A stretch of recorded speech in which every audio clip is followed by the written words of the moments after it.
أعوذ بالله من الشيطان الرجيم بسم الله الرحمن الرحيم إن الحمد لله والصلاة والسلام على رسول الله وعلى آله وأصحابه سلم تسليما كثيرا أما بعد السلام عليكم ورحمة الله وبركاته Enlightenment আসলে কি? Enlightenment কে অনেকে একটা বুদ্ধিবৃত্তিক আন্দোলন বলে, অনেকে এটাকে সাংস্কৃতিক আন্দোলন বলে, আবার অনেকে বলে যে এটা একটা দার্শনিক আন্দোলন। এনলাইটেনমেন্টের ফলে রাজনৈতিক ক্ষেত্রে ব্যাপক পরিবর্তন আসছে। রাজনীতি, দর্শন, বিজ্ঞান, সমাজ ব্যবস্থা সব ক্ষেত্রেই আসলে এনলাইটেনমেন্টের ফলে পরিবর্তন আসছে। তবে এনলাইটেনমেন্টকে নিছক একটা ইন্টেলেকচুয়াল বা দার্শনিক আন্দোলন হিসেবে না দেখে এটাকে ইউরোপের ইতিহাসের একটা পর্যায় এবং চিন্তার একটা নির্দিষ্ট কাঠামো হিসেবে দেখা ভালো আমার মতে। এনলাইটেনমেন্ট হলো পৃথিবীকে দেখার, বাস্তবতাকে বোঝার, মানব জীবনকে ব্যাখ্যা করার একটা নির্দিষ্ট পদ্ধতি, একটা ওয়ার্ল্ড ভিউ, যেটার মূল ভিত্তি হলো মানুষ এবং মানুষের আকল, মানুষের বিচার বুদ্ধি, যুক্তি, অর্থাৎ হিউম্যানিজম এবং র্যাশনালিজম। এনলাইটেনমেন্টের মূল ফোকাস, মূল মাপকাঠি হলো আকল, র্যাশনালিজম, মানবীয় বিচার বুদ্ধি সব, এটাই মূল মাপকাঠি। এটা দিয়ে মানুষ ভালো মন্দ, ভুল শুদ্ধ ঠিক করবে। আকল দিয়ে মানুষ মহাবিশ্বকে বুঝবে, তার জীবনকে বুঝবে এবং তার জীবনকে সাজাবে, উন্নত করবে। তো এই স্টার্টিং পয়েন্ট, এই মূল ভিত্তি থেকে শুরু করে স্রষ্টা, মানুষ, জীবন, সমাজ, রাষ্ট্র, ব্যক্তি, প্রকৃতি সবকিছুর ব্যাপারে এনলাইটেনমেন্টের সময় এইসব ধ্যান ধারণার আলোকে একটা নতুন ওয়ার্ল্ড ভিউ গড়ে ওঠে। এবং এই চিন্তার কেন্দ্রে কিছু ধারণা আছে। একটা ধারণা হলো মানব জীবনের মূল উদ্দেশ্য হলো জ্ঞান, স্বাধীনতা এবং আনন্দ। এগুলোই হলো মানব জীবনের মূল উদ্দেশ্য। মানুষের কাজ হলো মানবীয় বিচার বুদ্ধির মাধ্যমে এই বিষয়গুলোকে ম্যাক্সিমাইজ করা, অর্থাৎ জ্ঞান, স্বাধীনতা, আনন্দ এগুলোর সর্বোচ্চ পরিমাণ অর্জন করার একটা ব্যবস্থা গড়ে তোলা। এনলাইটেনমেন্ট যেসব মূল্যবোধের উপর জোর দেয় সেগুলো হলো স্বাধীনতা, প্রগতি, প্রগ্রেস, সহিষ্ণুতা, টলারেন্স, সাংবিধানিক সরকার, কনস্টিটিউশনাল গভর্নমেন্ট, রাষ্ট্র ও ধর্মের বিচ্ছেদ ইত্যাদি। এনলাইটেনমেন্ট আরও একটা কথা বলে বা আরও একটা ধারণা দেয়, সেটা হলো শিক্ষা এবং মানবীয় বিচার বুদ্ধির মাধ্যমে, এনলাইটেনমেন্টের শিক্ষাগুলো বাস্তবায়ন করার মাধ্যমে, প্রচার করার মাধ্যমে, এগুলোর বিস্তারের মাধ্যমে ধীরে ধীরে একটা পারফেক্ট সমাজ তৈরি হবে, নিখুঁত সমাজ তৈরি হবে, যেটা মানব জাতিকে একটা নতুন আলোকিত পর্যায়ে নিয়ে যাবে, যেখানে যুদ্ধ, বিগ্রহ বা এই ধরনের সমস্যাগুলো ওইভাবে থাকবে না। এক ধরনের একটা নিখুঁত বিশ্ব, একটা ইউটোপিয়া এভাবে এনলাইটেনমেন্টের শিক্ষাগুলো তৈরি করবে। এই চিন্তাধারাটাও এনলাইটেনমেন্টের থিঙ্কারদের মধ্যে বা চিন্তাবিদদের মধ্যে ছিল। এনলাইটেনমেন্ট মানে হলো আলোকায়ন, অর্থাৎ অন্ধকারে আলো আনা। এটাকে অনেক সময় এজ অফ রিজনও বলা হয়। এনলাইটেনমেন্টের পক্ষের লোকেরা এটাকে কিভাবে সংজ্ঞায়িত করে তার একটা এক্সাম্পল দেখা যায়। বিখ্যাত দার্শনিক ইমানুয়েল কান্ট একটা লেখা লিখছিল, প্রবন্ধ লিখছিল, সেটার নাম ছিল হোয়াট ইজ এনলাইটেনমেন্ট, এনলাইটেনমেন্ট কি। এবং এই প্রবন্ধের শুরুতে বলছে এনলাইটেনমেন্ট হলো মানুষের নাবালেগ থেকে বালেগ হওয়া, মানুষ নাবালক থেকে সাবালক হওয়া, এটা হলো এনলাইটেনমেন্ট। তো নাবালক হওয়ার মানে কি, নাবালেগ হওয়ার মানে কি? এটার মানে হলো অন্যের পরামর্শ, অন্যের উপদেশ বা অন্যের নির্দেশনা ছাড়া নিজের আকল, নিজের যুক্তিবোধ, নিজের বিবেচনা বোধকে ব্যবহার করতে না পারা, এটাই হলো নাবালকত্ব। যখন মানুষ আরেকজনের নির্দেশনা ছাড়া, আরেকজনের গাইডেন্স ছাড়া সাহস করতে পারে না নিজের বিচার বুদ্ধিকে ব্যবহার করার, এটা হলো নাবালকত্ব। তো কান্ট বলতেছে এনলাইটেনমেন্ট হলো এই যে নাবালকত্ব, এটা থেকে বের হয়ে আসা। তবে সেখানে আরো একটা কথা যুক্ত করছে যে মানুষের এই নাবালকত্বটা হলো স্ব আরোপিত, সেলফ ইম্পোজড। মানুষ নিজেই নিজেকে নাবালক বানায় রাখছিল, সে তার বিচার বুদ্ধি আকলকে ইউজ করতেছিল না। তো এনলাইটেনমেন্ট হলো এই নাবালকত্ব থেকে, এই স্ব আরোপিত নাবালকত্ব থেকে বের হয়ে আসা এবং নিজের বিচার বুদ্ধি আকলকে ব্যবহার করার দুঃসাহস করা। এখানে একটা জিনিস বোঝা দরকার যে এই যে সে বলতেছে যে অন্যের পরামর্শ, অন্যের নির্দেশনা, অন্যের উপদেশ, এখানে এই অন্যটা কে? এই অন্যটা হলো চার্চ, এই অন্যটা হলো ধর্ম। অর্থাৎ বেসিক্যালি কান্ট যেটা বলতেছে সেটা হলো এনলাইটেনমেন্ট হলো ধর্ম, বাইবেল, চার্চ, রাজা এদের অধীনস্থতা থেকে বের হয়ে এসে স্বাধীনভাবে নিজের বিচার বুদ্ধিকে ব্যবহার করতে শেখা, এটা করার সাহস করা এবং এই বিচার বুদ্ধির আলোকে পৃথিবীকে ব্যাখ্যা করা, সমাজ ও রাষ্ট্র চালানোর পথ খুঁজে নেওয়া। সো এইটা হলো এনলাইটেনমেন্টের বক্তব্য অনুযায়ী তার সংজ্ঞা। এনলাইটেনমেন্টের সময়কাল কোনটা? এই সময়কাল নিয়ে কিছুটা বিতর্ক আছে। কেউ বলে এনলাইটেনমেন্টের শুরু সপ্তদশ শতাব্দীতে, আবার কেউ বলে এটা অষ্টাদশ শতাব্দীতে। কেউ কেউ বলে আইজ্যাক নিউটন 1687 সালে যখন তার বিখ্যাত প্রিন্সিপিয়া ম্যাথমেটিকা প্রকাশ করে তখনই এনলাইটেনমেন্টের শুরু। অনেকে আবার বলে এনলাইটেনমেন্টের শুরু সপ্তদশ শতাব্দীর মাঝামাঝি 1650 সালের দিকে। ফরাসিরা বলে 1715 থেকে 1789 পর্যন্ত যে সময়টা, ফরাসি বিপ্লবের সময় পর্যন্ত বেসিক্যালি এটাই হলো এনলাইটেনমেন্ট। আবার অনেকে বলে 1685 সাল থেকে 1815 পর্যন্ত যেই 130 বছরের যে সময়টা, এটাকে দ্য লং 18th সেঞ্চুরি বলা হয়। এই 130 বছরের সময়টাকে, এই সময়টাই হলো আসলে এনলাইটেনমেন্টের টাইম লাইন বা টাইম পিরিয়ড।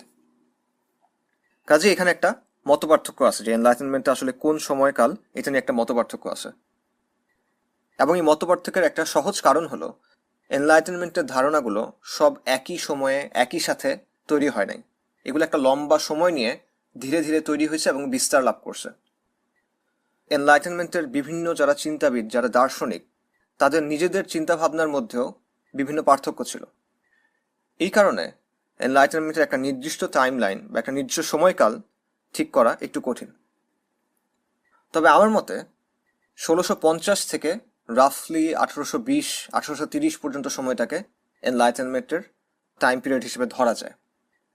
তবে এটাও মনে রাখা দরকার, এই সময়টাতে এনলাইটেনমেন্টের মূল ধারণাগুলোর উদ্ভব, কিন্তু এগুলোর বিস্তার, এগুলোর প্রচার, এগুলোর বিবর্তন 1830 সালের পর শেষ হয়ে যায় নাই, বরং এটা চলতেছে, এটা আজও চলতেছে এক অর্থে। এবং আজকের পৃথিবীর যেসব ধ্যান ধারণা, আধুনিক ওয়ার্ল্ড ভিউর যেসব ধ্যান ধারণা, সেগুলোর অধিকাংশের ভিত্তি হলো এনলাইটেনমেন্ট থেকে বের হয়ে আসা বিভিন্ন কনসেপ্ট, বিভিন্ন দর্শন। এনলাইটেনমেন্টের পেছনে মূল চিন্তাটা কি ছিল, কিভাবে আসলে এটা সূচনা হলো? আমরা একটু আগে বলছি অনেকে এনলাইটেনমেন্টের সূচনা ধরে 1687 সালে। এটা কেন? কারণ 1687 সালে আইজ্যাক নিউটনের প্রিন্সিপিয়া ম্যাথমেটিকা বইটা প্রকাশিত হয়। এখন আইজ্যাক নিউটনের কাজ হলো বিজ্ঞান নিয়ে, তার গবেষণা ছিল বিজ্ঞান নিয়ে, অভিকর্ষ, গতি, গ্রহ, নক্ষত্র, এসব নিয়ে। এটার সাথে এনলাইটেনমেন্টের কি সম্পর্ক? সম্পর্কটা হলো আইজ্যাক নিউটনের আবিষ্কার, তার মডেল ইউরোপের চিন্তাকে গভীরভাবে প্রভাবিত করলো। নিউটন বেসিক্যালি দেখাইলো মহাবিশ্বের কিছু নিয়ম আছে এবং মহাবিশ্বের অনেক কিছু এই নিয়মগুলো দ্বারা ব্যাখ্যা করা যায়। তো নিউটনের আবিষ্কার দ্বারা প্রভাবিত হয়ে ইউরোপের চিন্তাবিদরা মনে করতে শুরু করলো বিজ্ঞানের মাধ্যমে যদি মহাবিশ্বের নিয়ম জানা যায়, তাহলে বিজ্ঞানের মাধ্যমে হয়তোবা মানব সমাজ বা মানব জাতির ব্যাপারেও বিভিন্ন নিয়ম জানা যেতে পারে। প্রকৃতির নিয়মগুলোকে বলা হবে ফিজিক্যাল ল, আর মানব সমাজ, মানব জীবনের নিয়মগুলোকে বলা হবে ন্যাচারাল লস, প্রাকৃতিক নিয়ম। তো বিজ্ঞানের মাধ্যমে এই দুটাই বের করা সম্ভব, তারা এটা মনে করলো। তাই তারা যেটা করলো, রাজনীতি, সমাজ, মন, মানব প্রকৃতির মতো বিষয়গুলোতে সায়েন্টিফিক মেথডের অ্যাপ্লিকেশন করার চেষ্টা করলো, বৈজ্ঞানিক পদ্ধতি প্রয়োগ করার চেষ্টা করলো। এভাবে তারা সামাজিক বিজ্ঞান গড়ে তুললো, যেটাকে আমরা বলি সোশ্যাল সায়েন্সেস। এই যে রাষ্ট্রবিজ্ঞান, অর্থনীতি, সমাজবিজ্ঞান, এই ডিসিপ্লিনগুলো তারা গড়ে তুলছে, এই শাস্ত্রগুলো তারা গড়ে তুলছে, এটার পেছনে উদ্দেশ্য ছিল সমাজ ও মানুষের ক্ষেত্রে নিউটনের মডেলটা অ্যাপ্লাই করা। নিউটনের মডেলে কি হচ্ছে, অল্প কিছু সূত্র দিয়ে মহাবিশ্বের অনেক বড় বড় বিষয় ব্যাখ্যা করা যাচ্ছে। একইভাবে তারা চাচ্ছিল যে এমন কিছু সূত্র বের করবে তারা, এমন কিছু নিয়ম তারা বের করবে যেগুলোর মাধ্যমে মানব সমাজ এবং মানব প্রকৃতি সম্পর্কে অনেক কিছু ব্যাখ্যা করা যাবে। এখানেই আসলে এনলাইটেনমেন্টের চিন্তার মূল শুরুটা আমরা ধরতে পারি, যে মানুষের ক্ষেত্রে, মানব সমাজের ক্ষেত্রে, মানব প্রকৃতির ক্ষেত্রে সায়েন্টিফিক মেথডটা অ্যাপ্লাই করা, বৈজ্ঞানিক পদ্ধতিটা অ্যাপ্লাই করার চেষ্টা। এবং তারা এই ধারণা থেকে আসতেছিল যে এভাবে যদি কোনো মডেল গড়ে তোলা যায় তাহলে একদম নিখুঁতভাবে মানব সমাজকে ব্যাখ্যা করা যাবে এবং মানব সমাজের উন্নতিও করা যাবে। এই চিন্তা থেকেই তারা নতুন একটা ওয়ার্ল্ড ভিউ বা নতুন একটা সিস্টেম তৈরি করার দিকে অগ্রসর হলো। কিন্তু এখানে একটা সমস্যা আছে। সেই সমস্যাটা হলো বিজ্ঞানের কাজ বস্তু জগৎ নিয়ে, যেটাকে সামাজিক বিজ্ঞান বলা হয়, সোশ্যাল সায়েন্সেস বলা হয়, সেটার কাজ মানুষ নিয়ে, মানবিক আবেগ, অনুভূতি, সমাজ, এইসব নিয়ে।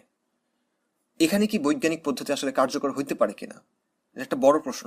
মানুষ কি বস্তু, নাকি মানুষের ক্ষেত্রে সায়েন্টিফিক মেথডের প্রয়োগ, বৈজ্ঞানিক পদ্ধতির প্রয়োগ একটা মিস অ্যাপ্লিকেশন, একটা ভুল? এই যে একটা বিশ্বাস তাদের মধ্যে ছিল, মানুষ, মানব জীবন, সমাজ, এসবের ব্যাপারে কি করণীয়, এটা বিজ্ঞানের মাধ্যমে জানা সম্ভব, এটা বৈজ্ঞানিক পদ্ধতিতে জানা সম্ভব। কিভাবে সমাজকে গোছানো উচিত, আইন কেমন হওয়া উচিত, শাসন কেমন হওয়া উচিত, এগুলো বিজ্ঞান আমাদের বলতে পারবে। কিভাবে বাঁচা উচিত, এটা বিজ্ঞান আমাদের বলতে পারবে। কি করা উচিত, এটা বিজ্ঞান আমাদের বলতে পারবে। এই বিশ্বাসটা, এই ধারণাটা আসলে একটা বস্তুবাদী ধারণা, এবং বস্তুবাদ এনলাইটেনমেন্টের একটা বড় অংশ। আমরা এর আগে রেনেসা এবং রিফরমেশন নিয়ে আলোচনা করছি, এবং এই দুটাই ছিল আসলে পরিবর্তনের প্রক্রিয়া। এই দুটার মাধ্যমে ইউরোপের চিন্তায় একটা বড় ধরনের পরিবর্তন আসছিল। দুটা ক্ষেত্রেই অতীতের চিন্তা থেকে বের হয়ে আসা, প্রথা ত্যাগ করার একটা প্রবণতা কাজ করতেছিল। আগেকার যে কর্তৃপক্ষ ছিল তাদের নিয়ন্ত্রণ থেকে বের হয়ে আসার একটা ব্যাপার ছিল। ফলে ইউরোপের চিন্তায় এটা একটা বড় প্রভাব ফেলল, রেনেসা এবং রেফরমেশন। এর সাথে যুক্ত হলো সায়েন্টিফিক মেথড, বৈজ্ঞানিক পদ্ধতি। গত দর্শে এটা নিয়ে আমরা আলোচনা করছিলাম। মুসলিমদের কাছ থেকে, ইবনুল হাইসামের কাছ থেকে ইউরোপ সায়েন্টিফিক মেথড শিখলো, বৈজ্ঞানিক পদ্ধতি শিখলো, এবং এটা ব্যবহার করার ফলে ইউরোপের বিজ্ঞানের জগতে অনেক পরিবর্তন আসলো। কোপারনিকাস, নিউটন, গ্যালিলেও, এদের আবিষ্কারের ফলে হাজার বছর ধরে চলে আসা অনেক ধ্যান ধারণা ভেঙে গেল, এবং এটাও এনলাইটেনমেন্টের যে মনস্তত্ত্ব সেটা তৈরির পেছনে ভূমিকা রাখলো। কাজেই এনলাইটেনমেন্টের মনস্তত্ত্বের পেছনে আমরা তিনটা জিনিস দেখতে পাই। এক, সায়েন্টিফিক মেথড, বৈজ্ঞানিক পদ্ধতি, যেটা তারা মুসলিমদের কাছ থেকে পাইছিল। দুই, রেনেসা থেকে পাওয়া হিউম্যানিজম, যেখানে মানুষকে এবং মানুষের আকলকে সবকিছুর কেন্দ্র বানানো হয়। এবং তিন, রেফরমেশন। রেফরমেশন থেকে একটা প্রবণতা আসলো প্রথা বিরোধিতার, এবং রেফরমেশন থেকে একটা প্রবণতা আসলো বিদ্যমান কর্তৃপক্ষকে প্রশ্ন করার। এটাও এনলাইটেনমেন্টের মনস্তত্ত্বকে তৈরির পেছনে ভূমিকা রাখলো। এই বিষয়গুলোর উপর ভর করে তারা ব্যক্তি, সমাজ ও রাষ্ট্রের ব্যাপারে মৌলিক যে প্রশ্নগুলো, গুরুত্বপূর্ণ যে প্রশ্নগুলো, সেগুলোর উত্তর খোঁজা শুরু করলো। এনলাইটেনমেন্টের প্রভাব বহুমুখী। আজকের বিশ্বে অধিকাংশ মানুষ যে দিন, যে আকিদা ফলো করে, যে ওয়ার্ল্ড ভিউ অনুসরণ করে, তার অধিকাংশই এনলাইটেনমেন্টের ফসল। এটা জীবনের নানা দিককে প্রভাবিত করছে। তা আমরা এখানে অল্প কয়েকটা দিক আলোচনা করব। মানব জীবনের কোন কোন দিকগুলোকে এনলাইটেনমেন্টের চিন্তা প্রভাবিত করছে তার কয়েকটা এক্সাম্পল নিয়ে আমরা আলোচনা করব। যে জায়গাগুলোতে এনলাইটেনমেন্টের প্রভাব সবচেয়ে বেশি পড়ছে তার একটা হলো রাজনৈতিক তত্ত্ব, পলিটিক্যাল থিওরি।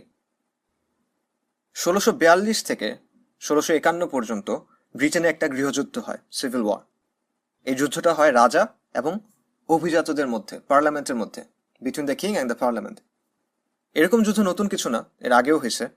কিন্তু এই সময়ে ইউরোপে নতুন চিন্তাভাবনা তৈরি হচ্ছিল, নতুন ধ্যান ধারণা বিস্তার পাচ্ছিল। ফলে এই যে গৃহযুদ্ধ, এটার প্রতিক্রিয়ায় তখনকার দার্শনিকরা তাদের নতুন ধ্যান ধারণার আলোকে রাজনৈতিক কাঠামো এবং শাসন কাঠামোর ব্যাপারে নতুন করে ভাবতে শুরু করলো। তারা মনে করলো যে ইউরোপীয় রাজনীতিতে যে অস্থিতিশীলতা আছে, যে অস্থিরতা আছে, এটার মূল কারণ হলো ধর্মীয়। ক্যাথলিক এবং প্রটেস্ট্যান্টদের মধ্যকার যে দ্বন্দ্ব, এটার কারণেই আসলে বারবার ইউরোপে এই যুদ্ধগুলা হচ্ছে, এই বিশৃঙ্খলা তৈরি হচ্ছে। তখনকার সময়ে ইউরোপের রাজাদের শাসনের বৈধতা আসতো ধর্ম থেকে, ধর্ম বলতে চার্চের কাছ থেকে। বলা হইতো যে রাজারা শাসন করে ঐশ্বরিক ক্ষমতা বলে, রুল বাই ডিভাইন রাইট। অর্থাৎ রাজাদের শাসনের যে বৈধতা, এটা আসতেছে স্রষ্টার কাছ থেকে, ঈশ্বরের কাছ থেকে। এবং এটা নিয়ে আমরা আলোচনা করছিলাম। আমরা দ্বিতীয় দর্শে বলছিলাম যে রোমের পতনের পর ইউরোপের বর্বর গোত্রগুলোর মধ্যে ক্যাথলিক আকিদার বিস্তার ঘটল। কিন্তু এটা কিভাবে ঘটল? ক্যাথলিক চার্চ বিভিন্ন গোত্রের কাছে গিয়ে বলল, বিভিন্ন গোত্রের নেতার কাছে গিয়ে বলল যে আমরা তোমাদের সাথে একটা চুক্তিতে আসবো, সেই চুক্তিটা কি? চুক্তি হলো যে তোমরা ক্যাথলিক হবা, তোমরা আমাদের ধর্মীয় কর্তৃত্ব মেনে নিবা, আমাদের সাথে থাকবা, বিনিময়ে আমরা তোমাদের নেতৃত্বের, তোমাদের শাসনের বৈধতা দিব। আমরা বলবো যে তোমরা স্রষ্টার পক্ষ থেকে মনোনীত শাসনের জন্য, এটা তোমাদের নেতৃত্বকে বৈধতা দিবে। তো এই যে ধারণাটা শাসনের বৈধতা আসতেছে স্রষ্টার কাছ থেকে, এটাই হলো ঐশ্বরিক অধিকার বলে শাসন, ডিভাইন রাইট টু রুল। এবং সপ্তদশ শতাব্দীর ইউরোপেও এই ধারণাটা ছিল। তখনও মনে করা হতো যে শাসনের বৈধতা আসে ধর্ম থেকে, অর্থাৎ চার্চের কাছ থেকে, ধর্মীয় কর্তৃপক্ষের কাছ থেকে। তো এই সময়কার দার্শনিকরা এটার একটা বিকল্প খুঁজতে শুরু করলো, কারণ তারা মনে করতেছিল যে শাসনের সাথে ধর্মের সম্পর্কটা আসলে একটা অস্থিরতা তৈরি করতেছে।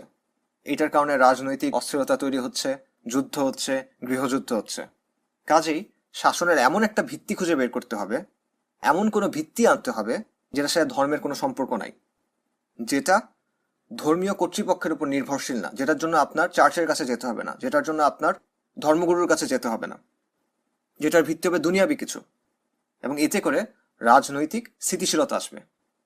এই কাজটা করতে গিয়ে তারা কিছু কনসেপ্ট নিয়ে আসলো, যেমন social contract, natural rights, sovereignty, ক্ষমতার বিভাজন, রাষ্ট্র ধর্মের বিচ্ছেদ ইত্যাদি। এর কয়েকটা নিয়ে আমরা এখানে এখন আলোচনা করব।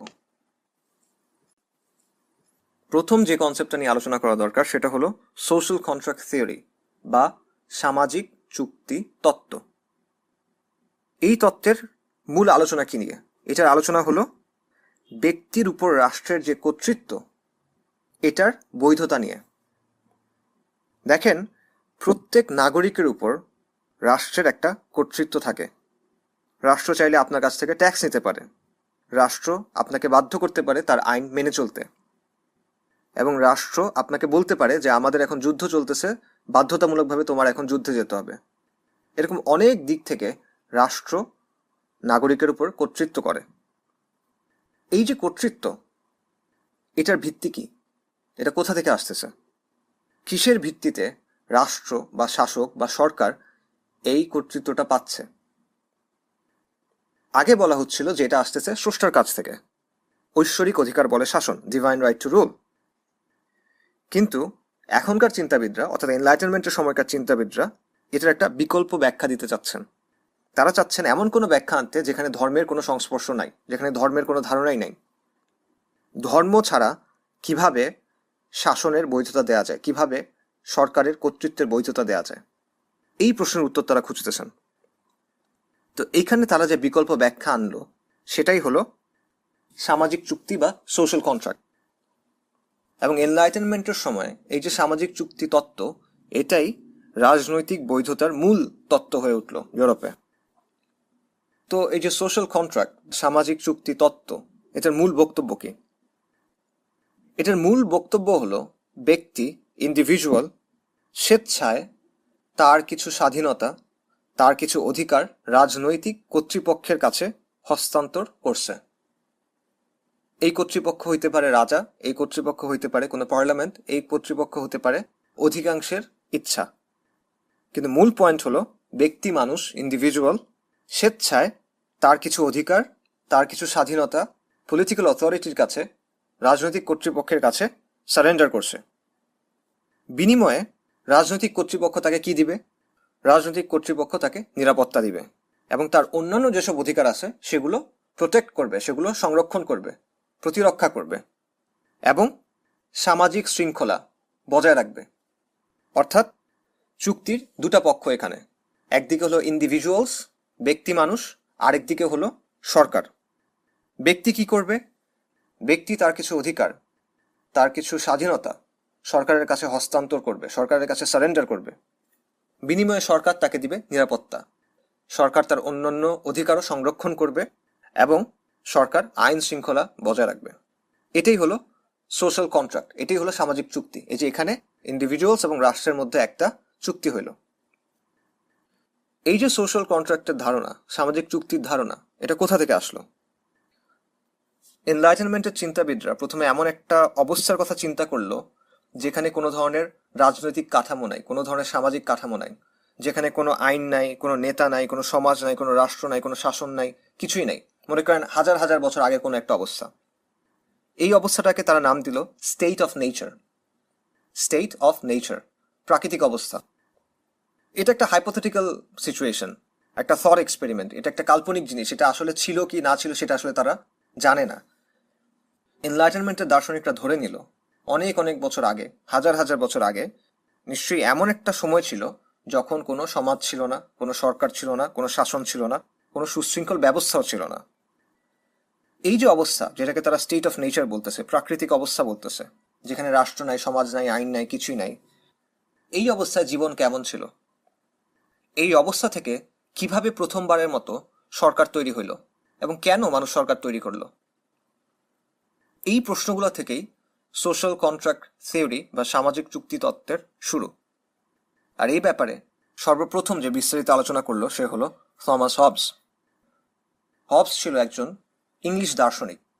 তাকে আধুনিক রাজনৈতিক দর্শনের জনক বলা হয়, মডার্ন পলিটিক্যাল ফিলসফির জনক বলা হয়। 1651 সালে তার একটা বই বের হয় যেটার নাম ছিল লেভায়াথান, এবং এই বইতে তার মূল চিন্তাভাবনা মোটামুটি চলে আসছে। এটা অত্যন্ত বিখ্যাত, প্রভাবশালী এবং বিতর্কিত একটা বই। সেই সময় এটা অনেক বিতর্কের জন্ম দিয়েছিল এবং এটা আসলে রাজনীতির ব্যাপারে ইউরোপের যে চিন্তা সেটাকে বদলায় দিয়েছিল। হবস যেটা করলো সেটা হলো সে শাসনের মূল যে ভিত্তি সেটাকে বদলায় দিল। আগে শাসনের ভিত্তি ছিল ধর্মীয়, ডিভাইন রাইট, শাসনের ঐশ্বরিক অধিকার। শাসনের বৈধতা আসতেছে ধর্ম থেকে, ধর্মীয় কর্তৃপক্ষের কাছ থেকে। হবস এটা বদলায় দিল। সে বলল শাসকের শাসনের যে বৈধতা এটা আসবে সোশ্যাল কন্ট্রাক্ট থেকে, ধর্ম থেকে না। এবং শাসকের সার্বভৌমত্বের যে ধারণা সেটাকেও সে অনেক দূর আগায় নিয়ে গেল। হবস শাসনের বৈধতা তৈরি করলো এভাবে। স্টেট অফ নেচার অর্থাৎ প্রাকৃতিক অবস্থা, যেখানে কোনো রাজনৈতিক কাঠামো নাই, কোনো সামাজিক কাঠামো নাই, কোনো নিয়ম কানুন নাই, এমন অবস্থায় প্রত্যেক মানুষের সীমাহীন স্বাধীনতা থাকে, আনলিমিটেড ন্যাচারাল ফ্রিডম। সে যা ইচ্ছা তাই করতে পারে, সে চাইলে খুন করতে পারে, সে চাইলে রেপও করতে পারে। এবং এরকম পরিস্থিতিতে মানুষের সংঘাতটা অবধারিত। সংঘাত মানুষের জীবনের নিত্য নৈমিত্তিক একটা অংশ হয়ে যাবে, মানুষের দৈনন্দিন জীবনের অংশ হয়ে যাবে। এবং অভাব এবং অনিশ্চয়তার কারণে একদম নিরীহ মানুষও, মানে যে যুদ্ধ করতে চায় না, যে ধ্বংস করতে চায় না, যে রেপ করতে চায় না, এমন মানুষও বারবার অপরের সাথে সংঘাতে জড়া যাবে, কারণ অভাব আছে এবং অনিশ্চয়তা আছে এই ধরনের জীবনে। এই যে একটা অবস্থা যেখানে সবার সাথে সবার সংঘাত চলতেছে, এটাকে হবস বলল war of all against all. এটা হলো হবসের কথা। আমরা হবসের ব্যাখ্যা এখন আলোচনা করতেছি। তো এই যে স্টেট অফ নেচার, যেখানে সবাই সবার বিরুদ্ধে সংঘাতে লিপ্ত, এটা সবার জন্যই ক্ষতিকর। তো এই অবস্থায় স্বাধীন মানুষ স্বেচ্ছায় একটা চুক্তিতে আসলো। তারা চুক্তিতে আসলো একটা সমাজ তৈরির জন্য, একটা রাজনৈতিক কাঠামো তৈরির জন্য, যাতে করে সবার জানমালের নিরাপত্তা থাকে।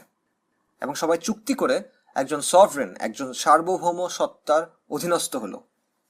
এই সার্বভৌম সত্তা হইতে পারে রাজা, এই সার্বভৌম সত্তা হতে পারে পার্লামেন্ট বা অন্য কিছু। মোট কথা, সব মানুষ একসাথে হইল এবং তারা স্বেচ্ছায় একটা সার্বভৌম রাজনৈতিক কর্তৃপক্ষের অধীনতা মেনে নিল। এই জন্য তারা নিজেদের কিছু স্বাধীনতা স্যাক্রিফাইস করলো, নিজেদের কিছু স্বাধীনতা ছেড়ে দিল। এবং তারা এই যে শাসক, তার চূড়ান্ত কর্তৃত্ব মেনে নিল।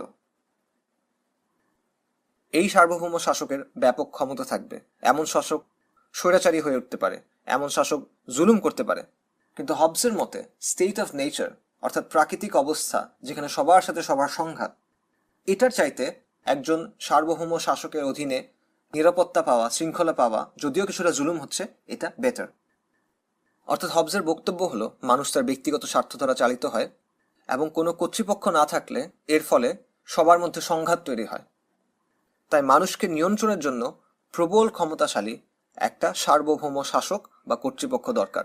আর এই শাসক হবে একক ক্ষমতার অধিকারী। সে কারো সাথে ক্ষমতা ভাগাভাগি করবে না, বিশেষ করে সে ধর্মীয় কর্তৃপক্ষের সাথে ক্ষমতা ভাগাভাগি করবে না। শাসনের ব্যাপারে চার্চ বা পোপ নাক গলাতে পারবে না। হবসের ধারণার অনেক ইন্টারেস্টিং ইমপ্লিকেশন আছে। তার ধারণা থেকে এমন অনেকগুলো দিক উঠে আসে যেগুলো নিয়ে আরো অনেক আলোচনা করা যায়। বিশেষ করে সার্বভৌমত্বের যে ধারণা সে দিচ্ছে, এটা নিয়ে অনেক আলোচনা করা সম্ভব।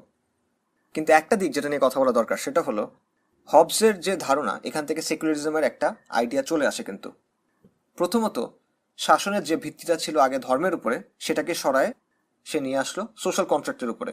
শাসনের ভিত্তি হলো সোশ্যাল কন্ট্রাক্ট। আবার হবসের মডেলে রাষ্ট্রের আইন কি হবে এটা ঠিক করার একমাত্র ইখতিয়ার হলো শাসকের। এখানে আর কারো কোনো ক্ষমতা নাই, কারো কোনো অধিকার নাই। শাসক এখানে একচ্ছত্র কর্তৃত্বের অধিকারী। শাসক চাইলে ধর্মভিত্তিক আইন রাখতে পারে, চাইলে না রাখতে পারে। যদি তার কাছে মনে হয় যে রাষ্ট্রের শান্তি এবং কল্যাণের জন্য ধর্মীয় আইন রাখা যাইতে পারে, তাহলে সে রাখবে। যদি তার মনে হয় যে না, রাখা যাবে না, তাহলে সে রাখবে না। এটা সম্পূর্ণ তার ইচ্ছার অধীন। অর্থাৎ কর্তৃত্ব, সিদ্ধান্ত হলো শাসকের, এবং এটা আধুনিক সেকুলারিজমের একটা মৌলিক দিক। তবে আধুনিক সেকুলারিজমের সাথে তার অবস্থানের একটা ছোট পার্থক্য আছে। আধুনিক সেকুলারিজমে কোনো ধরনের ধর্মীয় আইন আসলে কাম্য না, তারা চায় না কোনো ধরনের ধর্মীয় আইন। কিন্তু হবস বলতেছে যে শাসক চাইলে ধর্মীয় আইন থাকতে পারে, এটা শাসকের সিদ্ধান্ত, সে চাইলে থাকবে, না চাইলে থাকবে না। কাজেই অলরেডি হবস আইন প্রণয়নের চূড়ান্ত ক্ষমতা শাসককে দিয়ে দিছে। আইন প্রণয়নের একচ্ছত্র অধিকার সে আসলে শাসককে দিয়ে দিছে, এবং এটাই সেকুলারিজমের মৌলিক কেন্দ্র। এটা আমরা অনেক সময় বুঝি না। আমরা মনে করি যে সেকুলারিজম মানে হয়তোবা ধর্ম বিরোধী হওয়া বা ধর্মের প্রতি বিদ্বেষ রাখা বা এই ধরনের কিছু, বাট এটা আসলে জরুরি না। আলটিমেটলি সেকুলারিজমের মূল কথা হলো আইন প্রণয়নের মূল কর্তৃত্ব শাসকের। এখানে ধর্মের কোনো হস্তক্ষেপ চলবে না, এবং হবসের চিন্তায় এটা অলরেডি প্রতিষ্ঠিত হয়ে গেল। সে এটার একটা তাত্ত্বিক ভিত্তি তৈরি করলো সোশ্যাল কন্ট্রাক্টের মাধ্যমে। দ্বিতীয় যে গুরুত্বপূর্ণ কনসেপ্টটা নিয়ে আমাদের কথা বলা দরকার সেটা হলো ন্যাচারাল রাইটস। বাংলা করলে হয় প্রাকৃতিক অধিকার অথবা সহজাত অধিকার। আমার মতে সহজাত অধিকার এটা বেটার অনুবাদ। তো ন্যাচারাল রাইটস বা সহজাত অধিকারের ধারণাটা আসলে কি? মূল ধারণাটা হলো মানুষের দুই ধরনের রাইটস বা অধিকার আছে। একটা হলো ন্যাচারাল রাইটস, সহজাত অধিকার, আরেকটা হলো লিগ্যাল রাইটস, আইনি অধিকার। ন্যাচারাল রাইট বা সহজাত অধিকার হলো ওই সব অধিকার যেগুলো কোনো নির্দিষ্ট আইন, সমাজ বা রাষ্ট্র কাঠামোর উপর নির্ভরশীল না। এগুলো মৌলিক, এগুলো সর্বজনীন, এবং এগুলো অবিচ্ছেদ্য। এই সহজাত অধিকারগুলো মানুষের বানানো আইন দিয়ে রদ করা যায় না, প্রত্যাহার করা যায় না। এগুলো মানুষের জন্মগত, এগুলো মানুষের জন্য সহজাত অধিকার। আরেকটা হলো লিগ্যাল রাইট বা আইনি অধিকার। আইনি অধিকার আসে কোনো নির্দিষ্ট আইনি কাঠামো থেকে, কোনো নির্দিষ্ট সমাজ বা শাসন ব্যবস্থা থেকে। এগুলোকে চাইলে পরিবর্তন করা যায়, এগুলোকে চাইলে সংশোধন করা যায়, প্রত্যাহার করা যায়, কারণ এগুলো মানুষের বানানো আইন। যেটাকে পজিটিভ ল বলা হয়, সেটাও এই লিগ্যাল রাইটের সাথে আসলে সম্পর্কিত। কাজেই দুই ধরনের আইন আছে, একটা হলো ন্যাচারাল রাইটস, আর একটা হলো লিগ্যাল রাইটস, সহজাত অধিকার এবং আইনি অধিকার। সহজাত অধিকার আসতেছে জন্মগতভাবে, মানুষের মধ্যে সহজাতভাবে কিছু অধিকার আছে। এগুলো কোনো রাষ্ট্রের উপর, কোনো আইনের উপর, কোনো শাসকের উপর নির্ভরশীল না, এগুলো জন্মগতভাবে মানুষের থাকে। ন্যাচারাল রাইটসের কথা আলোচনা করতে গেলে এনলাইটেনমেন্টের আরেকজন বিখ্যাত দার্শনিকের কথা চলে আসে, জন লক। জন লক একজন ব্রিটিশ দার্শনিক, এবং তাকে এনলাইটেনমেন্টের সবচেয়ে প্রভাবশালী চিন্তাবিদদের একজন বলা যায়, এবং তাকে লিবারেলিজমের জনকও বলা হয়। সোশ্যাল কন্ট্রাক্ট বা সামাজিক চুক্তির যে তত্ত্ব থমাস হবসের কাছ থেকে আসছিল, জন লক সেটাকে মোটামুটি গ্রহণ করলো। স্টেট অফ নেচারের অবস্থায়, অর্থাৎ প্রাকৃতিক অবস্থায়, ইন্ডিভিজুয়ালরা, ব্যক্তি মানুষ স্বেচ্ছায় একত্রিত হয়ে সমাজ ও রাষ্ট্র ব্যবস্থা তৈরি করবে। তারা স্বেচ্ছায় সরকারের কাছে তাদের কিছু অধিকার হস্তান্তর করবে, বিনিময়ে সরকার তাদেরকে নিরাপত্তা দিবে, তাদের অন্যান্য অধিকার সংরক্ষণ করবে, আইন শৃঙ্খলা বজায় রাখবে। এই তত্ত্বটা জন লক মোটামুটি গ্রহণ করলো। তবে সে এটাকে আরো আগায় নিয়ে গেল এবং এটার সাথে ন্যাচারাল রাইটসের ধারণাটা যুক্ত করলো। জন লক বলল মানুষের তিনটা মৌলিক ন্যাচারাল রাইট বা সহজাত অধিকার আছে: লাইফ, লিবার্টি, প্রপার্টি, জীবন, স্বাধীনতা এবং সম্পত্তি। মানুষের অধিকার আছে তার জীবন সংরক্ষণ করার। মানুষের জন্ম হয় স্বাধীন জীব হিসেবে, মানুষ স্বাধীনতা সহ জন্ম নেয়, এবং মানুষের অধিকার আছে সম্পত্তির মালিক হওয়ার। তার সম্পত্তি, এটা তার অধিকার। এবং এই অধিকারগুলো মানুষকে দিছেন স্রষ্টা, কোনো সমাজ বা কোনো সরকার দেয় নাই, কোনো রাজা দেয় নাই। এবং লক বলল শাসন ক্ষমতার মূল উৎস হলো মানুষ। মানুষ স্বেচ্ছায় তাদের এই ক্ষমতার কিছু অংশকে সরকারের কাছে হস্তান্তর করে। বিনিময়ে সরকার মানুষের এই যে ন্যাচারাল রাইটস, এই যে সহজাত অধিকার, জীবন, স্বাধীনতা এবং সম্পত্তি, এই অধিকারগুলো রক্ষা করে। কাজে একটা লিবারেল রাষ্ট্রে সেনাবাহিনীর উদ্দেশ্য হলো জনগণের এই ন্যাচারাল রাইটসগুলা, জনগণের এই সহজাত অধিকারগুলো সংরক্ষণ করা, প্রতিরক্ষা করা। আমেরিকার আর্মির কাজ হলো আমেরিকার মানুষের জীবন, তাদের স্বাধীনতা এবং তাদের সম্পত্তি সংরক্ষণ করা। এজন্যই ওয়ার অন টেরর বা সন্ত্রাসের বিরুদ্ধে যুদ্ধ, এটার যখন বৈধতা দেওয়া হচ্ছিল, তখন দেখবেন আমেরিকান প্রেসিডেন্টরা এই ধরনের কথাগুলো আনছে। যেমন বুশ বলছে, র্যাডিক্যাল মুসলিমরা আমেরিকানদের স্বাধীনতাকে ঘৃণা করে, আমেরিকানদের ফ্রিডমকে, আমেরিকানদের লিবার্টিকে র্যাডিক্যাল মুসলিমরা ঘৃণা করে, আর এই জন্য তারা আমেরিকাকে আক্রমণ করছে। এখন ফ্রিডম রক্ষার জন্য, স্বাধীনতা রক্ষার জন্য আমেরিকা এই সন্ত্রাসীদের বিরুদ্ধে যুদ্ধ করবে। এবং তারা আরো বলছিল যে তারা ইরাক এবং আফগানিস্তানে যুদ্ধ করতে যাচ্ছে সেখানকার মানুষদের মুক্ত করার জন্য, বিশেষ করে সেখানকার নারীদের ফ্রিডম এবং লিবার্টি দেওয়ার জন্য। র্যাডিক্যাল মুসলিমদের অধীনে নারীদের অধিকার থাকে না, নারীদের স্বাধীনতা থাকে না, আমেরিকা তাদেরকে স্বাধীন করতে যাচ্ছে। এবং একই কথা ওবামাও বলছে। এভাবে তাদের যেসব যুদ্ধ, এটার বৈধতা দেওয়ার জন্য তারা এনলাইটেনমেন্টের ডিসকোর্স নিয়ে আসছে, এনলাইটেনমেন্টের কথাগুলো নিয়ে আসছে।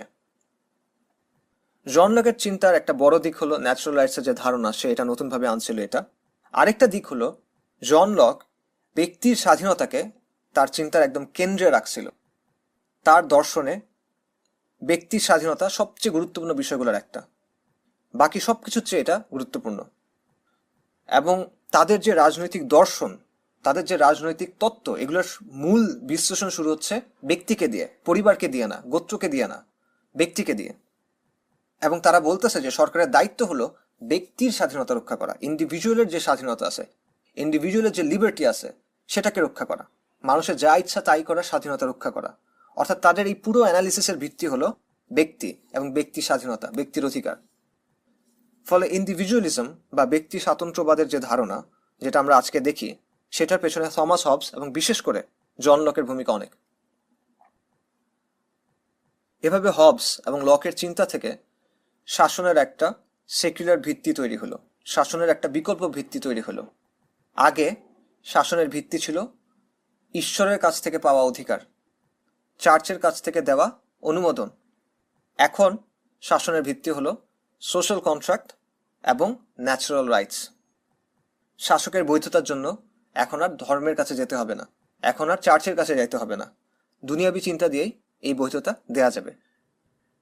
এনলাইটেনমেন্টের রাজনৈতিক চিন্তার আরেকটা গুরুত্বপূর্ণ দিক হলো সেপারেশন অফ পাওয়ার, অথবা ক্ষমতার বিভাজন তত্ত্ব। ক্ষমতার বিভাজন তত্ত্বের পেছনে মূল অবদান হলো ফরাসি দার্শনিক মন্তেস্কুর। মন্তেস্কু বলল, এই যে সোশ্যাল কন্ট্রাক্টের মাধ্যমে সরকার তৈরি হচ্ছে বা সরকারের কথা বলা হচ্ছে, এই সরকারকে তো প্রচন্ড ক্ষমতা দেয়া হচ্ছে।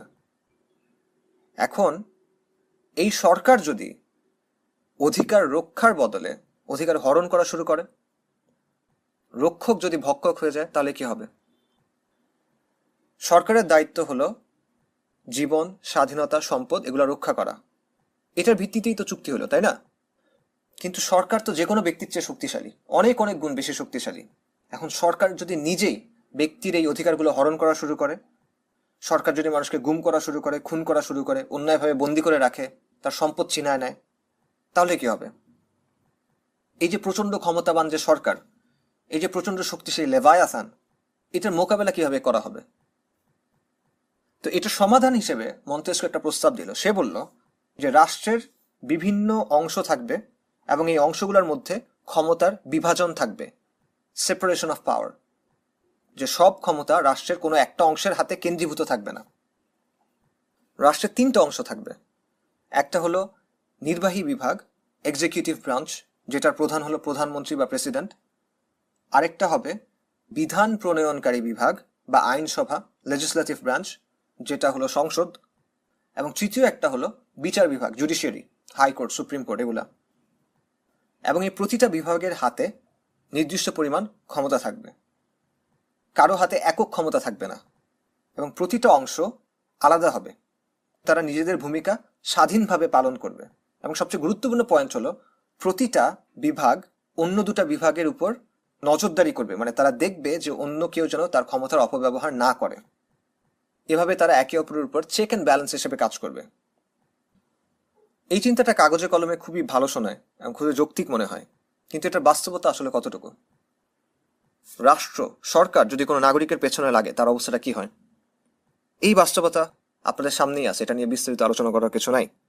এমনকি পশ্চিমা দেশগুলোতেও গুয়ান্তানামো বে আছে, স্টিং অপারেশন আছে, বিভিন্ন উদাহরণ আছে যেখানে দেখা যাচ্ছে যে ক্ষমতার বিভাজনের যে তত্ত্ব সেটা বাস্তবে ওইভাবে প্রয়োগ করা যাচ্ছে না, বরং এই প্রচণ্ড শক্তিশালী রাষ্ট্র ইচ্ছামতো নাগরিকের জীবনে হস্তক্ষেপ করতে পারতেছে এবং তার উপর জুলুম করতে পারতেছে, এবং এটা কেউ বাধা দিতে পারতেছে না। এনলাইটেনমেন্টের রাজনৈতিক তত্ত্বের আরেকটা গুরুত্বপূর্ণ অংশ হলো separation of church and state, বা ধর্ম ও রাষ্ট্রের বিভাজন, যেটাকে আমরা সেকুলারিজম বলি। তবে সেকুলারিজম শুধুমাত্র এই জিনিসটা না, যেটাকে আমরা একটু আগেও বললাম, শাসকের হাতে আইন প্রণয়নের চূড়ান্ত ক্ষমতা দেওয়া, তাকে সার্বভৌম ক্ষমতার অধিকারী করা, এটা সেকুলারিজমের মূল ভিত্তি, যদিও এটা আমরা অনেক সময় ওভারলুক করে যাই। যাই হোক, রাষ্ট্র ও ধর্মের বিচ্ছেদ, এটার শেকড়টা আসলে আসছে প্রটেস্ট্যান্ট রেফরমেশন থেকে, যেটা আমরা আগের দার্সে আলোচনা করছিলাম। মার্টিন লুথারের চিন্তায়, প্রটেস্ট্যান্ট ধর্মগুরুদের চিন্তায় শাসন ও ধর্মকে আলাদা করার একটা ধারণা ছিল। আবার রিফরমেশনের মাধ্যমে যে যুদ্ধগুলো শুরু হয়েছিল, এগুলোর কারণে ধর্মকে শাসন থেকে আলাদা করার একটা প্রবণতা ইউরোপে শুরু হয়েছিল, এটাও আমরা আগের দার্সে আলোচনা করছি। অন্যদিকে বিভিন্ন প্রটেস্ট্যান্ট ফেরকা নির্যাতনের শিকার হলো, সরকার তাদের উপর নির্যাতন করলো, রাজারা তাদের উপর নির্যাতন করলো। এই কারণে তারা একটা শিক্ষা নিয়ে আসলো যে রাষ্ট্র কখনো ধর্ম চাপায় দিতে পারবে না, রাষ্ট্র কোনো একটা ধর্মীয় অবস্থানকে বাকিদের উপর চাপায় দিতে পারবে না। এটা তারা আনলো নিজেদের ধর্মবিশ্বাসকে রক্ষা করার জন্যই। অন্যদিকে এনলাইটেনমেন্টের সময় জন লক, মন্টেস্কু, ভলতেয়ার এরা নানাভাবে রাষ্ট্র ও ধর্মের বিচ্ছেদের কথা বলল, যদিও তাদের অবস্থানের মধ্যে পার্থক্য ছিল, সবার অবস্থান একই ছিল না। যেমন ফ্রেঞ্চ দার্শনিকরা রাষ্ট্র ও ধর্মের বিচ্ছেদের কথা বললেও তারা আলটিমেটলি ধর্মকে রাষ্ট্রের অধীনস্থ করার কথা বলছিল। আবার জন লকের মতো লোকেরা দুটোকে একদম আলাদা রাখার কথা বলছিল, কেউ কারো অধীনস্থ না, অনেকটা এরকম বলছিল। আমেরিকার যে ফাউন্ডিং ফাদার্স, অর্থাৎ তাদের যে জাতীয় জনকরা আছে, তারা এই চিন্তাগুলো দ্বারা প্রভাবিত ছিল এবং তারা ছিল প্রটেস্ট্যান্ট ব্যাকগ্রাউন্ড থেকে আসা। আমেরিকার স্বাধীনতার যে ঘোষণাপত্র এবং সংবিধান, সেখানে এই বিষয়গুলো লিখিত আকারে তারা নিয়ে আসলো। আবার ফরাসি বিপ্লবের সময়ও রাষ্ট্র ধর্মের বিচ্ছেদের ব্যাপারটা ব্যাপকভাবে সামনে আসলো। এভাবে রাষ্ট্র ধর্মের বিচ্ছেদের ব্যাপারটা একরকম প্রতিষ্ঠিত হয়ে গেল। এনলাইটেনমেন্টের রাজনৈতিক চিন্তার বা পলিটিক্যাল তত্ত্বের বেশ কিছু গুরুত্বপূর্ণ ধারণা আমরা এতক্ষণ দেখলাম। একটা হলো সোশ্যাল কন্ট্রাক্ট থিওরি, সামাজিক চুক্তি তত্ত্ব, ন্যাচারাল রাইটস বা সহজাত অধিকার, সেপারেশন অফ পাওয়ার, ক্ষমতার বিভাজন, এবং separation of church and state, রাষ্ট্র ও ধর্মের বিভাজন। এখানে আসলে আরো অনেক বিষয় নিয়ে আলোচনা করা যায়, বিশেষ করে সার্বভৌম শাসনের যে ধারণা এনলাইটেনমেন্ট থেকে বের হয়ে আসে, এটা নিয়ে আলোচনা আসলে অনেক গুরুত্বপূর্ণ, কিন্তু আমাদের সংক্ষিপ্ত পরিসরে এর চেয়ে বেশি আসলে আমরা আলোচনা করতে পারতেছি না। তবে আশা করা যায় ইনশাআল্লাহ যতটুকু আলোচনা হয়েছে এটা যদি আপনারা ঠিকভাবে বোঝেন, তাহলে বাকি বিষয়গুলো আপনাদের বোঝা সহজ হয়ে যাবে ইনশাআল্লাহ। এনলাইটেনমেন্টের রাজনৈতিক চিন্তার সরাসরি ফলাফল ছিল বিপ্লব। অষ্টাদশ শতাব্দীতে দুটো বড় রাজনৈতিক পট পরিবর্তনকে বা দুটো বড় রাজনৈতিক বিপ্লবকে সরাসরি এনলাইটেনমেন্টের রাজনৈতিক চিন্তার সাথে যুক্ত করা যায়, এনলাইটেনমেন্টের রাজনৈতিক চিন্তার ফসল বলা যায়। এর মধ্যে একটা হলো আমেরিকার স্বাধীনতা আন্দোলন, যেটা ব্রিটিশ শাসনের বিরুদ্ধে বিপ্লব হিসেবে শুরু হয়েছিল, যার ফলে আমেরিকা স্বাধীন হয়। আরেকটা হলো ফ্রেঞ্চ রেভলিউশন, অর্থাৎ ফরাসি বিপ্লব, যেটার মাধ্যমে ফরাসি রাজতন্ত্রের পতন হয়েছিল। এনলাইটেনমেন্টের রাজনৈতিক চিন্তা কেন বিপ্লবের জন্ম দিল, বিপ্লব কেন হয়, কিভাবে হয়, কোন কোন ফ্যাক্টর এখানে ভূমিকা রাখে, এটা নিয়ে আলোচনা অনেক লম্বা, এ নিয়ে অনেক গবেষণা, অনেক লেখালেখি হয়েছে। তবে একটা দিক হলো সোশ্যাল কন্ট্রাক্ট থিওরি বা সামাজিক চুক্তির যে তত্ত্ব, সেটার মধ্যেই আসলে বিপ্লবের বৈধতা আছে। সেটা কিভাবে দেখেন, সোশ্যাল কন্ট্রাক্টে বলা হচ্ছে আইন কানুন, রাজনৈতিক কাঠামো এগুলো হলো মানুষের বানানো, এগুলো বানানো হয়েছে ব্যক্তির স্বার্থে, ব্যক্তির কল্যাণে। সামাজিক যে চুক্তি, সোশ্যাল কন্ট্রাক্ট, এটার বৈধতাও আসলে নির্ভর করতেছে ব্যক্তির স্বার্থ রক্ষার উপর।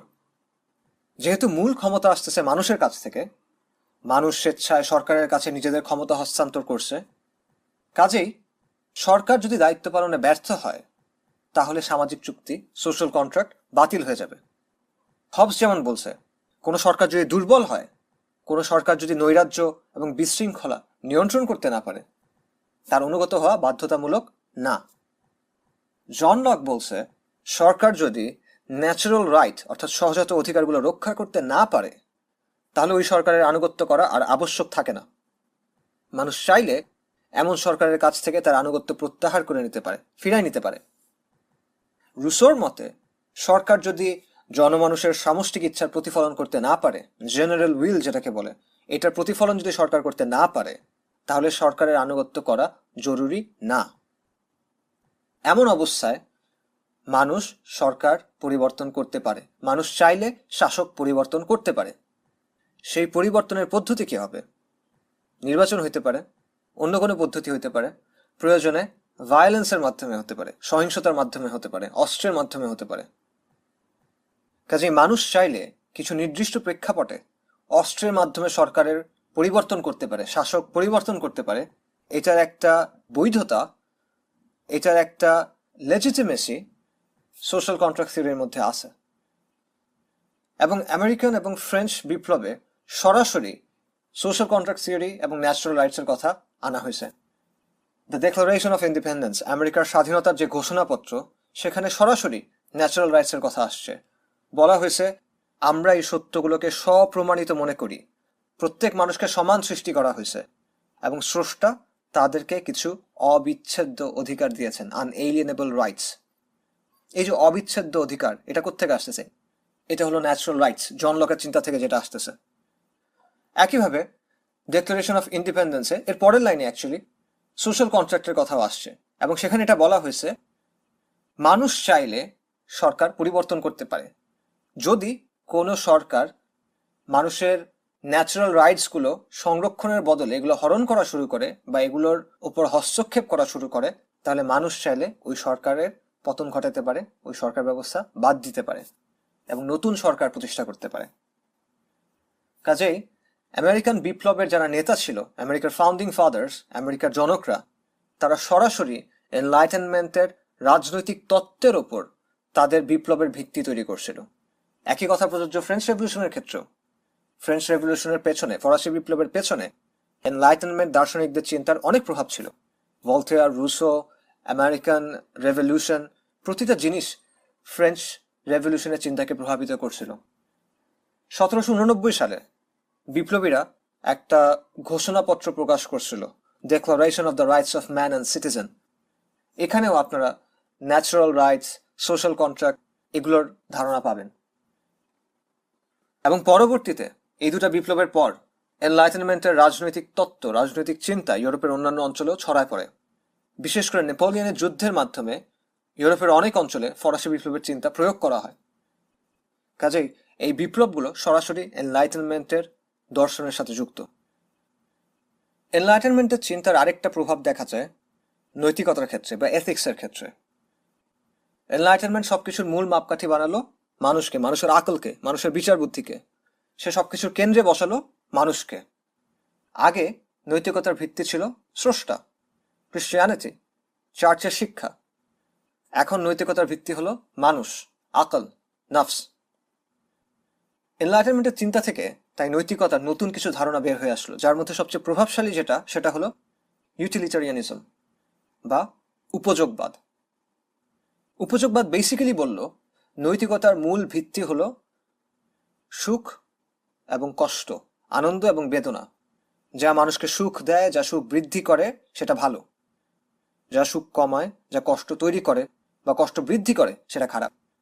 এটাকে হেইডনিস্টিক প্রিন্সিপালও বলা হয়। ইউটিলিটারিয়ানিজমের জনক যাকে বলা হয়, জেরেমি বেনথাম, সে বলছিল, প্রকৃতি মানব জাতিকে দুটো সার্বভৌম মালিকের অধীনস্থ করছে, কষ্ট এবং আনন্দ। আমাদের কি করা উচিত এটা ঠিক করে দেয় এই দুজন, সুখ ও কষ্ট। কাজে আমাদের মূল লক্ষ্য হওয়া উচিত সুখকে ম্যাক্সিমাইজ করা এবং কষ্টকে মিনিমাইজ করা, সর্বোচ্চ পরিমাণ সুখ অর্জন করা এবং কষ্টকে যথাসম্ভব কমে আনা। উপযোগবাদের সাথে জন স্টুয়ার্ট মিল এসে হার্ম প্রিন্সিপালের ধারণা যোগ করলো, ক্ষতির মূলনীতি। নিজের সুখের জন্য মানুষ যে কোনো কিছু করতে পারে, সুখের জন্য মানুষের যা ইচ্ছা করার অধিকার আছে, শর্ত হলো সে অন্য কারো ক্ষতি করতে পারবে না। এটা হলো হার্ম প্রিন্সিপাল। এই ধরনের চিন্তার আরেকটা দিক হলো কনসিকুয়েন্সিয়ালিজম বা ফলাফলবাদ, যেখানে বলা হয় যে কোনো কাজ ঠিক না বেঠিক, কোনো কাজ ভুল না শুদ্ধ, এটা নির্ভর করে ওই কাজের ফলাফলের ভিত্তিতে। যদি কোনো কাজের ফলাফল ভালো হয় তাহলে ওই কাজ ভালো, যদি কোনো কাজের ফলাফল খারাপ হয় তাহলে সেই কাজ খারাপ। ইউটিলিটারিয়ানিজম ছাড়া নৈতিকতার আরেকটা ধারণা এনলাইটেনমেন্ট থেকে বের হয়ে আসলো, সেটা হলো দি অন্তোলজিক্যাল এথিক্স। এটা আসছে গ্রিক শব্দ ডিঅন থেকে, যার অর্থ হলো দায়িত্ব। তো এই নৈতিকতার তত্ত্বের মূল কেন্দ্র হলো দায়িত্বের ধারণা বা নৈতিক দায়িত্বের ধারণা। এখানে বেসিক্যালি বলা হয় যে কিছু কাজ আছে যেগুলো সত্তাগতভাবে ভালো, আবার কিছু কাজ আছে যেগুলো সত্তাগতভাবে খারাপ। কাজের ফলাফল কি, এটা থেকে আমার কি লাভ হচ্ছে কি ক্ষতি হচ্ছে, এটা দেখার মূল বিষয় না। কিছু জিনিস বাই ডেফিনিশন ভালো এবং কিছু জিনিস বাই ডেফিনেশন খারাপ। যেগুলো ভালো সেগুলো করা হলো নৈতিক দায়িত্ব, যেগুলো খারাপ সেগুলো থেকে দূরে থাকা হলো নৈতিক দায়িত্ব। একইভাবে তারা বলল শাসক, দেশ, সমাজ, প্রতিবেশী, পরিবার, বন্ধু, এদের সবার প্রতি মানুষের কিছু নৈতিক দায়িত্ব আছে। ইমানুয়েল কান্ট দি অন্তোলজিক্যাল এথিক্সের একজন প্রবক্তা। আমাদের সময় যে মানবাধিকারবাদের কথা বলা হয়, হিউম্যান রাইটস ডকট্রিন, এটা অনেকটা দি অন্তোলজিক্যাল নৈতিকতার মতো। কারণ এখানে বলা হচ্ছে যে মানবাধিকার রক্ষা, মানবাধিকারের নীতি মেনে চলা, এটা হলো মানব জাতির নৈতিক দায়িত্ব। এটার ফলাফল যাই হোক না কেন, এটা মানব জাতির নৈতিক দায়িত্ব। মানবাধিকারের ধারণাকে আসলে উপযোগবাদ দিয়ে ডিফেন্ড করা যায় না। ইনফ্যাক্ট বেনথাম মানবাধিকারের ধারণার অনেক বড় ক্রিটিক ছিল, সমালোচক ছিল। তাই মানবাধিকারের ধারণাকে ডিফেন্ড করতে হলে আপনাকে দি অন্তোলজিক্যাল এথিক্সের মতো কিছু একটাতেই যাইতে হবে। এনলাইটেনমেন্টের দর্শন থেকে নৈতিকতার মোটা দাগে এই দুটো ধারণা আসলো, ইউটিলিটারিয়ানিজম এবং দি অন্তোলজিক্যাল এথিক্স। আধুনিক বিশ্বে আধুনিক মানুষ এই দুটার একটা মিশ্রণ অনুসরণ করে। ব্যক্তিগত জীবনে এবং সমাজজনক সিদ্ধান্ত মানুষ নেয় উপযোগবাদের ভিত্তিতে। আবার নৈতিক দায়িত্ব, নৈতিক সত্যের কিছু ধারণাও এখনো মানুষের মধ্যে রয়ে গেছে, যেটা আমরা যেমন হিউম্যান রাইটসের মধ্যে দেখি। এই দুয়ের একটা মিশ্রণ আধুনিক মানুষের মধ্যে দেখা যায়। যদিও এই যে নৈতিক দায়িত্বের কথা বলা হচ্ছে, সেকুলার ওয়ার্ল্ড ভিউ থেকে এটার ভিত্তি কি হইতে পারে সেটার কোনো সন্তোষজনক উত্তর তাদের কাছে পাওয়া যায় না। এটা নিয়ে ইনশাল্লাহ আমরা পরে আরো আলোচনা করব। এনলাইটেনমেন্টের চিন্তার আরেকটা বড় ফলাফল বলা যায় হিউম্যান রাইটসকে, মানবাধিকারবাদকে, যেটা আমরা একটু আগেই বললাম। হিউম্যান রাইটসের পেছনে বড় একটা ভিত্তি হলো লকের কাছ থেকে আসা ন্যাচারাল রাইটসের ধারণা, লাইফ, লিবার্টি এটসেট্রা। আবার ডিঅন্টোলজিক্যাল এথিক্স থেকে নৈতিক দায়িত্বের যে ধারণা আসতেছে, যে মানুষের কিছু ধ্রুব কনস্ট্যান্ট নৈতিক দায়িত্ব আছে, এটাও হিউম্যান রাইটসের ধারণার পেছনে ভূমিকা রাখছে। পাশাপাশি এই যে ব্যক্তিকে মাপকাঠি হিসেবে দেখা, ব্যক্তির স্বাধীনতাকে চূড়ান্ত মূল্যবোধ হিসেবে দেখা, সবচেয়ে গুরুত্বপূর্ণ সবচেয়ে মূল্যবান জিনিস হিসেবে দেখা, এটাও হিউম্যান রাইটসের ধারণার পেছনে বড় একটা ভূমিকা রাখছে। এনলাইটেনমেন্ট থেকে স্বাধীনতা এবং সাম্যের খুব স্পেসিফিক, খুব নির্দিষ্ট কিছু ব্যাখ্যা বের হয়ে আসছে, একটা নির্দিষ্ট আন্ডারস্ট্যান্ডিং বের হয়ে আসছে জন লক, রুসো, এদের কাছ থেকে। এটাও হিউম্যান রাইটসের যে ধারণা আমাদের সামনে আজকে আছে সেটার তৈরিতে ভূমিকা রাখছে। কাজেই মানবাধিকারের যে ধারণা আজকে আমরা দেখতেছি, যেটার উপর ভর করে ইসলামের অনেক সমালোচনা করা হচ্ছে, শরিয়ার সমালোচনা করা হচ্ছে, সেটা মূলত এনলাইটেনমেন্টের দর্শন এবং এনলাইটেনমেন্টের এথিক্সের উপর দাঁড়ানো। এটা সর্বজনীন কিছু না, এটা খুব নির্দিষ্ট একটা ওয়ার্ল্ড ভিউর উপর ভিত্তি করে তৈরি করা হয়েছে। আরেকটা দিক হলো কলোনিয়ালিজম বা উপনিবেশবাদ। কলোনিয়ালিজম শুরু হয়েছে এনলাইটেনমেন্টের আগে, তাই এটার দায়ভার পুরোপুরি এনলাইটেনমেন্টের উপর দেওয়া যায় না। তবে এনলাইটেনমেন্টের চিন্তা কলোনিয়ালিজমকে প্রভাবিত করছে। দেখেন, এনলাইটেনমেন্টের চিন্তা হলো যুক্তি, জ্ঞান, বিজ্ঞান, এগুলো হলো মূল মানদণ্ড। এই মানদণ্ডে যারা যত বেশি অগ্রসর তারা তত বেশি সভ্য, যারা যত বেশি যৌক্তিক, যাদের যত বেশি জ্ঞান বিজ্ঞানে অগ্রসর হয়েছে তারা তত বেশি সভ্য। অন্যদিকে যারা এগুলোতে পিছিয়ে থাকবে তারা হলো অসভ্য, তারা হলো বর্বর। এখন সভ্য মানুষদের দায়িত্ব কি, বিশেষ করে বর্বরদের ব্যাপারে, অসভ্যদের ব্যাপারে সভ্য সাদা মানুষদের দায়িত্ব কি, এই ব্যাপারে বিভিন্ন মত ছিল। একটা মত ছিল যে সভ্য সাদা মানুষদের দায়িত্ব হলো অসভ্য মানুষকে সভ্যতার আলোতে নিয়ে আসা। এটাকে অনেকে হোয়াইট ম্যানস বার্ডেন বলে, সাদা মানুষের বোঝা। আবার অনেকে এটাকে বলে সিভিলাইজিং মিশন, সভ্য করার মিশন। এটার মানে হলো ইউরোপের সাদা মানুষ হলো আলোকিত, সভ্য। তার দায়িত্ব হলো পৃথিবীর বাকি সব অঞ্চলের যত অসভ্য মানুষ আছে তাদেরকে জ্ঞানের আলোতে নিয়ে আসা, তাদেরকে সভ্য করে তোলা। কলোনিয়ালিজমের মাধ্যমে, উপনিবেশবাদের মাধ্যমে ইউরোপ আসলে এটাই করতে চাইছে। ইউরোপ ধন সম্পদ লুট করতে চায় নাই, ইউরোপ আসলে অসভ্যদের সভ্য করতে চাইছে। এভাবে এনলাইটেনমেন্টের ব্যাখ্যা থেকে কলোনিয়ালিজমের পক্ষে একটা অজুহাত তৈরি হলো। অসভ্যদের ব্যাপারে সভ্য সাদা মানুষদের দায়িত্ব কি হবে, এই ব্যাপারে আরেকটা মত ছিল। এই মতটা আসলো ডারউইনের তত্ত্ব থেকে, বিবর্তনবাদ থেকে।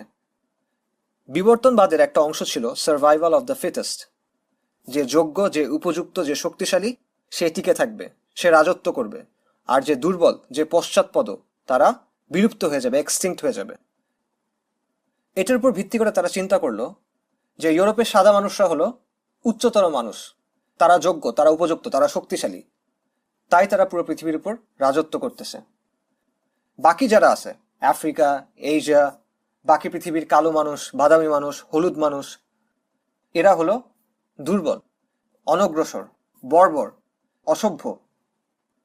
এদের মধ্য থেকে যারা ইউরোপিয়ানদের কাছ থেকে শিখতে পারবে, যারা ইউরোপিয়ানদের কাছ থেকে সভ্য হওয়া শিখতে পারবে, তাদের টিকে থাকার একটা চান্স আছে। আর যারা একদম বেশি অসভ্য, যারা বেশি বর্বর, যারা আসলে ইউরোপিয়ানদের মতো হইতে পারবে না, তারা নিশ্চিহ্ন হয়ে যাবে। এই যে তাদের নিশ্চিহ্ন হওয়ার প্রক্রিয়া, এটা চাইলে দ্রুত করা সম্ভব। অর্থাৎ ইউরোপীয় সাদা মানুষরা চাইলে এই অসভ্য, পশ্চাৎপদ, দুর্বল মানুষদের বিলুপ্ত হওয়ার প্রক্রিয়াকে হেল্প করতে পারে, তারা এই প্রক্রিয়াটাকে আরো দ্রুততর করতে পারে। কিভাবে করতে পারে? তাদের হত্যা করার মাধ্যমে। এবং এই চিন্তাটা কলোনিয়ালিজমের আদর্শের একটা বড় অংশ ছিল। এটা আজকে আমাদের কাছে শুনতে অবিশ্বাস্য লাগতে পারে, কিন্তু এটা বাস্তবতা। কাজেই অসভ্যদের ব্যাপারে সভ্য মানুষদের দায়িত্ব কি, এই ব্যাপারে দুটা মত হলো।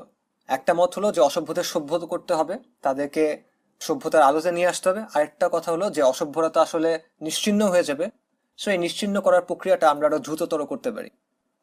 তো এই দুই মতের লোক আবার একটা বিষয়ে একমত, সেটা হলো সাদা মানুষ, ইউরোপিয়ান মানুষ, সভ্য মানুষ, এনলাইটেন মানুষ অসভ্য মানুষদের জমিতে গিয়ে তাদের জান, মাল, সম্পদ সব ছিনাই নিতে পারবে, এতে কোনো সমস্যা নেই।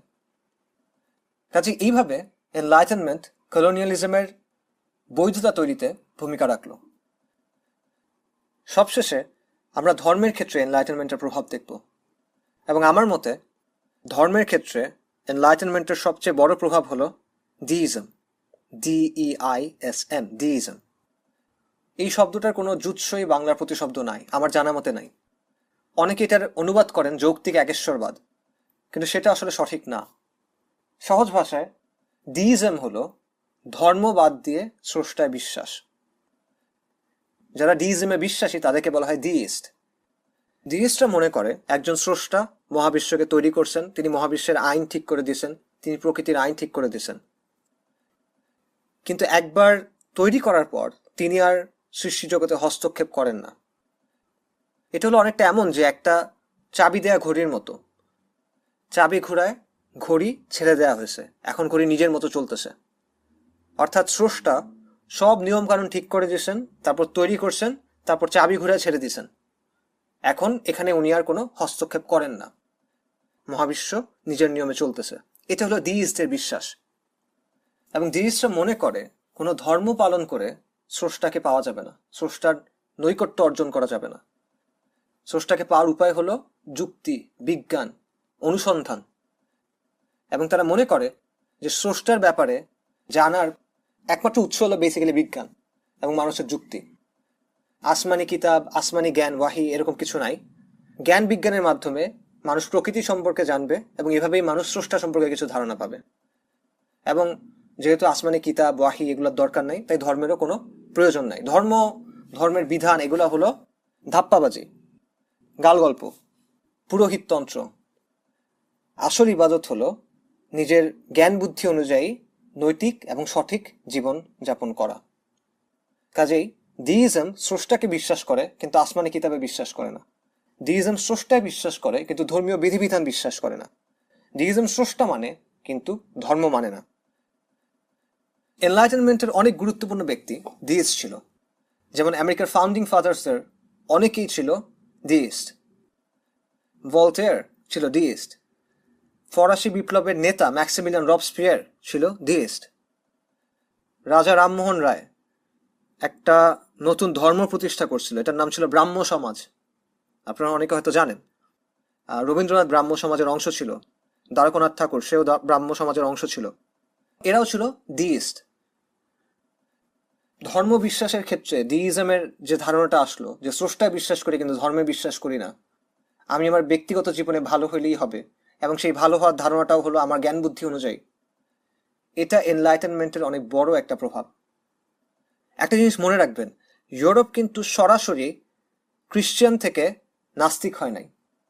ইউরোপ সরাসরি খ্রিশ্চান থেকে আজকের এই অবস্থায় আসে নাই, বরং সে প্রথমে খ্রিশ্চান ছিল, তারপর সে ডিইস্ট হয়েছে, তারপর সে নাস্তিক হয়েছে। এটা খুবই গুরুত্বপূর্ণ একটা পয়েন্ট। কোনো সমাজ ধার্মিকতা থেকে সরাসরি নাস্তিকতায় যায় না। ধার্মিকতা থেকে নাস্তিকতায় যাওয়ার আগে মাঝখানে একটা পর্যায় থাকে, এবং এই পর্যায়টাতে সে ডিইজমের মতো একটা অবস্থানে থাকে। সে স্রষ্টায় বিশ্বাস করে কিন্তু এই বিশ্বাসকে জীবনের অন্যান্য দিক থেকে বিচ্ছিন্ন করে ফেলে। যে স্রষ্টা আছে কিন্তু আমার জীবন কিভাবে চালাইতে হবে, আমার ব্যক্তিগত জীবন কিভাবে চালাইতে হবে, সমাজ কিভাবে চালাইতে হবে, রাষ্ট্র কিভাবে চালাইতে হবে, এই ব্যাপারে স্রষ্টার বলার কিছু নাই। এটা আমি আমার নিজের আকল থেকে ঠিক করব। সো এই জিনিসটা মনে রাখবেন, যে কোনো সমাজ ধার্মিকতা থেকে নাস্তিকতায় যাওয়ার সময় মাঝখানে ডিইজমের মতো একটা পর্যায়ে পার করে আসে। সে সরাসরি ধার্মিকতা থেকে নাস্তিকতায় যায় না। বিশেষ করে আমাদের সমাজ বাংলাদেশে বর্তমান বাস্তবতাকে বোঝার জন্য এই জিনিসটা বোঝা খুবই জরুরি। এই ডিইজম নিয়ে ইনশাআল্লাহ আমরা পরে আরো বিস্তারিত আলোচনা করব। আমরা যদি সামারি করি তাহলে আজকের আলোচনায় আমরা কি কি দেখলাম। আমরা এনলাইটেনমেন্টের পরিচয় দেখলাম, এটার পেছনে মূল চিন্তা কি ছিল সেটা দেখলাম, এটার ভিত্তিগুলো দেখলাম, এটার মূল ধারণাগুলো দেখলাম। পাশাপাশি এনলাইটেনমেন্টের কিছু প্রভাব আমরা দেখলাম, বিশেষ করে রাজনীতির ক্ষেত্রে, নৈতিকতার ক্ষেত্রে, ধর্ম এবং বিশ্ব ব্যবস্থার ক্ষেত্রে এনলাইটেনমেন্টের চিন্তার কিছু প্রভাব আমরা দেখলাম। সময়ের সীমাবদ্ধতার কারণে আমরা আসলে এখানে অনেক বিষয় যুক্ত করতে পারি নাই, যেমন অর্থনীতি, গণতন্ত্র, জাতীয়তাবাদ ইত্যাদি। এই বিষয়গুলো আসলে এনলাইটেনমেন্টের চিন্তার উপর তৈরি হওয়া বলা যায়, কিন্তু আমরা এখানে আসলে সেগুলো নিয়ে আলোচনা করার সুযোগ পাচ্ছি না, কারণ আমাদের সময়ের একটা লিমিটেশন আছে। কিন্তু আমরা যতটুকু আলোচনা আনছি এখান থেকে ইনশাল্লাহ আপনারা প্রাথমিক ধারণা পাবেন, যেগুলো আপনাদের অন্যান্য বিষয়গুলো বুঝতে ইনশাল্লাহ সাহায্য করবে। আমরা এনলাইটেনমেন্টের পরিচিতি দেখলাম বেসিক্যালি। এবার আমরা এনলাইটেনমেন্টের কিছু ক্রিটিক দেখবো, অর্থাৎ এনলাইটেনমেন্টের কিছু সমালোচনা দেখবো, বা এনলাইটেনমেন্টের ধারণাগুলো ব্যবচ্ছেদ করার চেষ্টা করব।